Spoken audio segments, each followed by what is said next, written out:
Today I have a simple mission. What is the best deal in gaming? Starting with the PlayStation 5. Now when you think gaming, odds are PlayStation comes to mind really quickly. But how good is it on the scale of our patented, don't worry, there's not Matt's face underneath this, tier list to determine what the best deal in gaming truly is. So the PS5 Slim comes in at $450 for the all-digital version. This kind of claims to be the ultimate in gaming. So we're gonna start out with Gran Turismo 7, which I'll be honest, is pretty much the killer app for the PS5 as far as I'm concerned. Killer app? You've never played God of War? You've never played Spider-Man? No, I play Spider-Man? racing games. With the PS5, what you're getting here is what I would say is the default console. The PS5 gives you a great selection of games. You have full backwards compatibility with PS4 games. It definitely helps that this is a console that you know you can depend on for years down the line. Games are still being designed specifically with the PS5 in mind, and that is not gonna change for another, 4 or 5 years? So that's a big win. Now the price is expensive. $450 for this. It is expensive, but compared to some of the other things on this list, it is certainly not egregious. So I gotta say, when it comes to ranking the PS5, I don't think there's any way I can rank it anything less than A tier. Like, it's solid, dependable. If you're looking for the best deal in gaming, while it's not the best outright bargain, it's one of the absolute best all-rounders. Now we can't talk about the best deal in gaming without discussing the Steam Deck. Now I am a big fan of the Steam Deck, and I actually wasn't originally. It kind of took a little while for it to grow on me, but there's a lot to like here. So there are a ton of different Steam Decks available, including everything from a refurbished Steam Deck, which you can get for less than $300, all the way up to a brand new OLED, which will come in at $650 on the high end. If you're looking for the best deal in handheld gaming, the Steam Deck has a very strong value proposition. Now I'm gonna be playing on an OLED here. The main advantages here is that it has a much better display, bigger battery, and a lot of nice little quality of life improvements. Out of the box, it runs SteamOS, which is based on Linux, and it is very much meant to be like a console experience. You know, you don't need to pull out like a touch keyboard and all that kind of stuff very often. It's very navigable with the controller. If you want, you can hop out to the Linux mode and get the full desktop. You can plug this into a monitor and a display. In fact, you can even load Windows on this if you want. Don't do that. Now when it comes to performance, it is certainly not going to blow you away with, 4K graphics and everything, but I will say that the majority of games on Steam will run fairly well on Steam Deck. But where do we rank the Steam Deck? Because it is a terrific device in every single version. I mean, you can get the base model and upgrade it, you can get the OLED, like even the most expensive version of the Steam Deck is still actually a pretty decent deal just because it is such a solid piece of hardware and it will work for at least several years down the line. I'm actually just gonna give it an A. Uh-oh. The next best deal in gaming is one that I actually think is low-key one of the best legitimate deals, which is the Meta Quest 2. Now this used to run for, $300 or $400 when it first came out. However, it is now officially $199 at Best Buy. And the vast majority of Quest games that have been built over the years are designed for this headset. They're gonna look a little bit better on the Quest 3, but that's $500 plus. This starts to look like a very, very compelling value. When it comes to the Quest 2, this is a headset which, yes, it's gonna be a little bit out of date. We gotta consider, this is what, like 1/20th the price of Apple Vision? And when you look at them side by side, yeah, the pass-through and a bunch of individual items on this aren't as nice, but once you actually get into a game, something that's designed for it, like Super Hot, it feels terrific. The audio is good, the screen is a little blurry, but it's not too bad. Look, there's only one way to play this game, and it's to punch him in the nuts.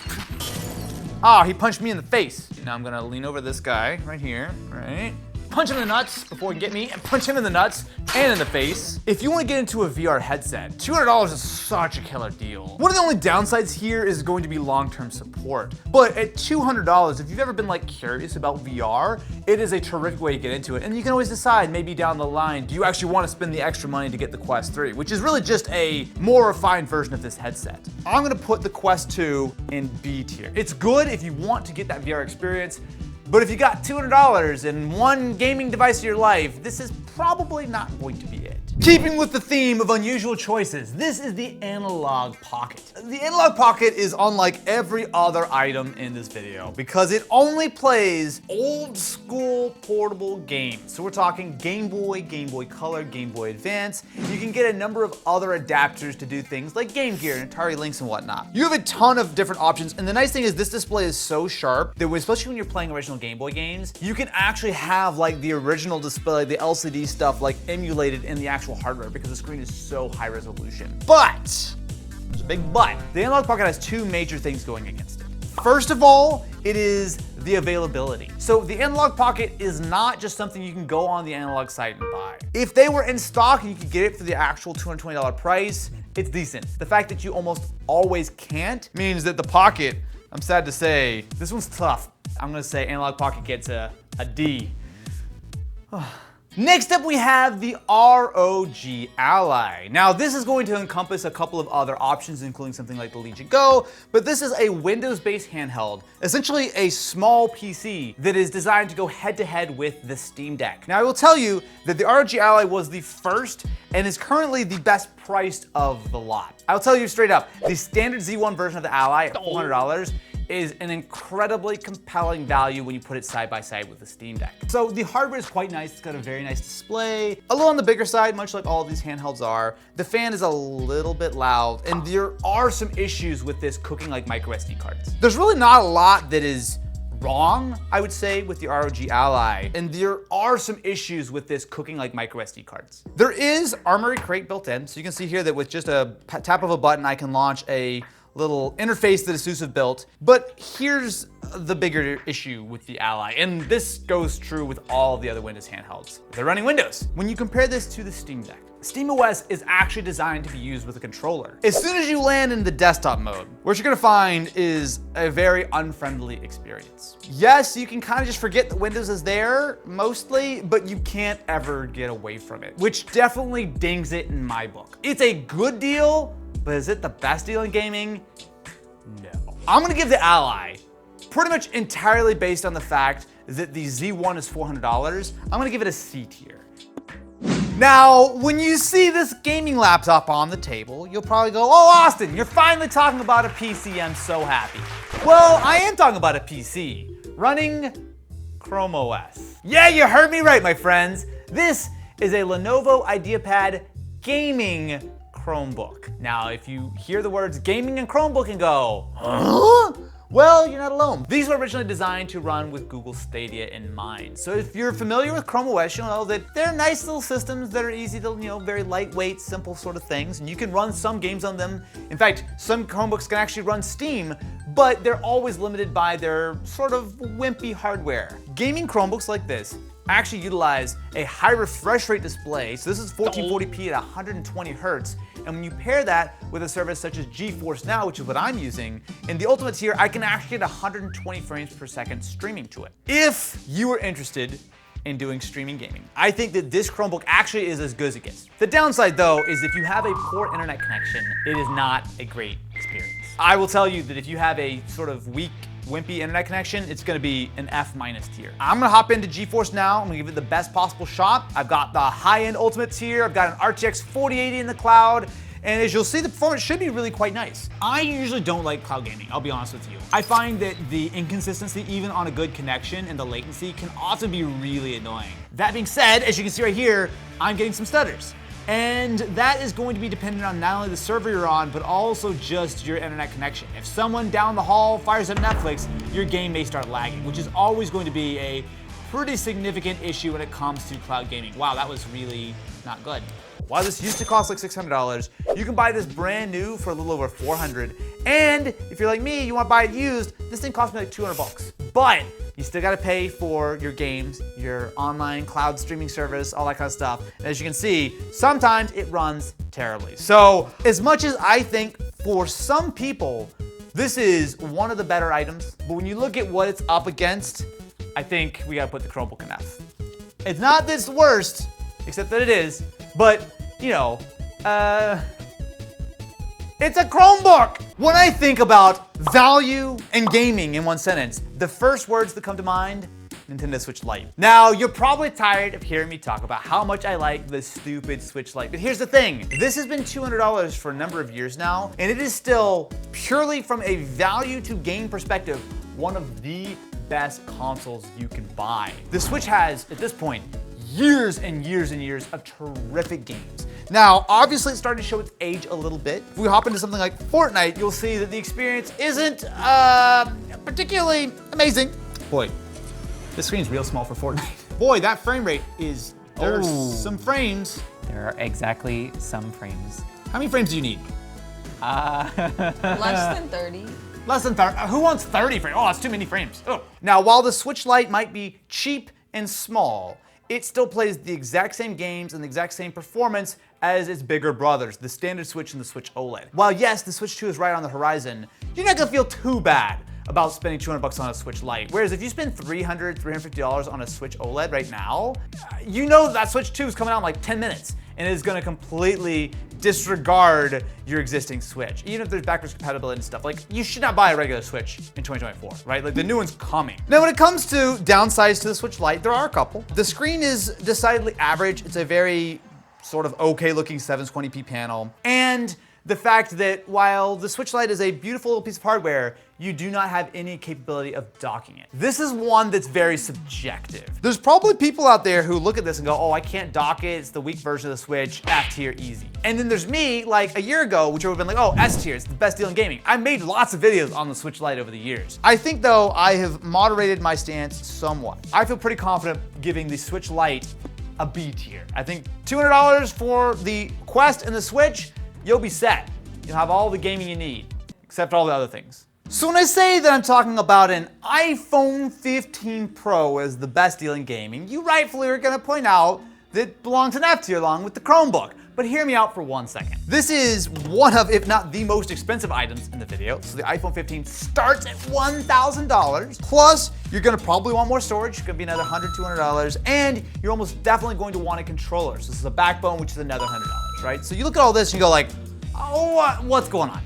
The reason why I point out the iPhone 15 Pro is that this phone is the first time, in my opinion, that we've had a smartphone that can actually play some proper AAA games. This is Death Stranding running natively on the iPhone 15 Pro. Unlike some of the other items on this list, that, you know, the Switch is only a game console, so you have to judge it based on that. You're spending that money also on like the camera and the screen to watch videos and stuff, which I think you could maybe make the argument that you need a smartphone anyway. I'll tell you what though, this is like a really solid experience. Now, I've not really played much of Death Stranding, but from what I have done, while it's a little bit on the low res side, it looks phenomenal for the fact that it's running on an iPhone. Plus, you have a lot of other games besides just the AAA stuff. And let's be honest, mobile gaming is the most popular and certainly the most profitable form of gaming, period. I mean, iPhones and Androids have, oh, I don't know, 400,000 exclusives that are not on any other console on this list. If I can take the device that lives in my pocket 24/7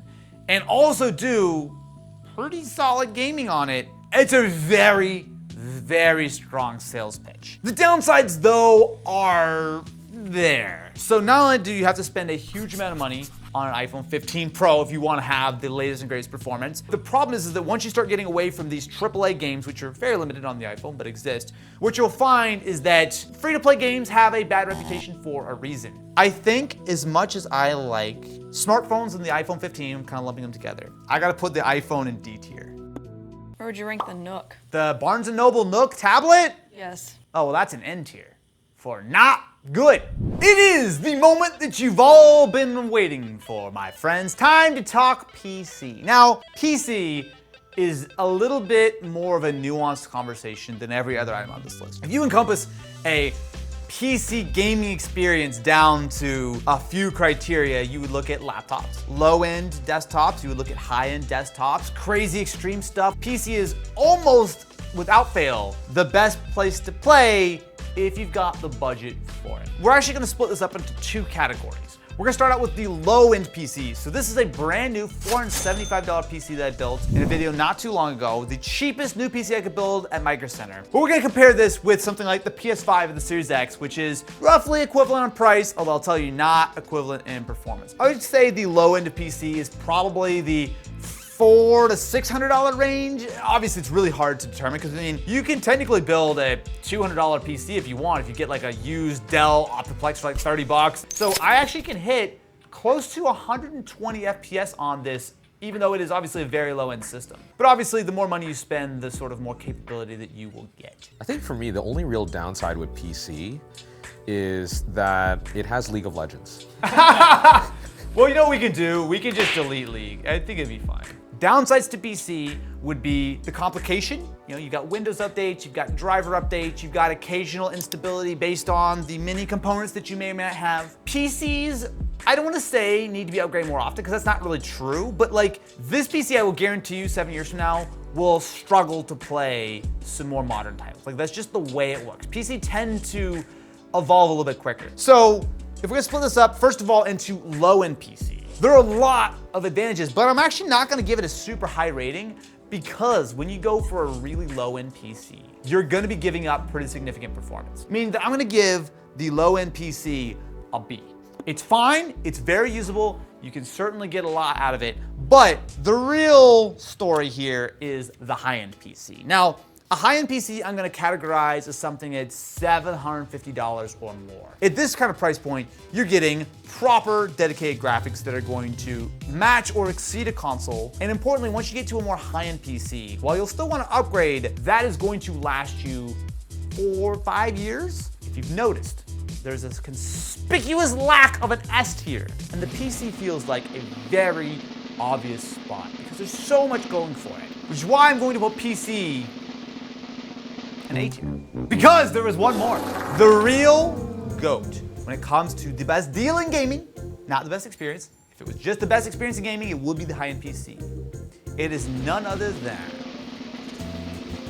the Xbox Series S. Get out of here. Hear me out when you hear why. Is it because it's S, so you put it in S tier? No! Let me give you the pitch. On why the Series S is great. Are people what the hell? The price of the Series S, MSRP, is $299. Now, can we just take a minute and just think about that as a concept? A brand new, current generation game console able to play pretty much every game that its bigger brothers can for $250 or even less. Now, are there some downsides to the Series S? You better believe it. First of all, no disk drive.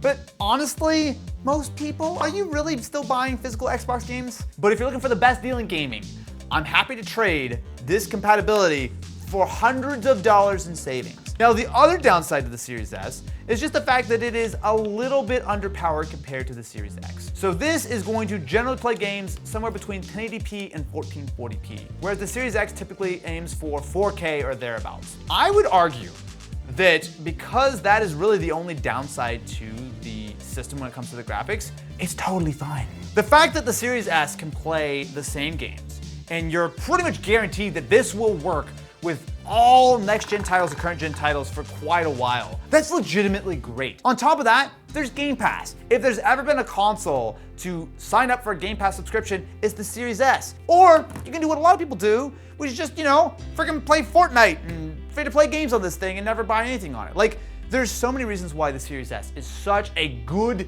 deal when you consider this is just a little bit more expensive than a Switch Lite. The concept of this video is what is the best deal in gaming. I don't care about any of the other stuff. What is the best deal in gaming? And I think it's easy to say that the Xbox Series S is the best deal in gaming in 2024. Thank you very much for watching. Let me know what you think in the comments below of this tier list. Tell me why I'm wrong about all of them. I don't know. All I know is this. Series S, S tier. Well, until you die, at which point you need that 120 FPS.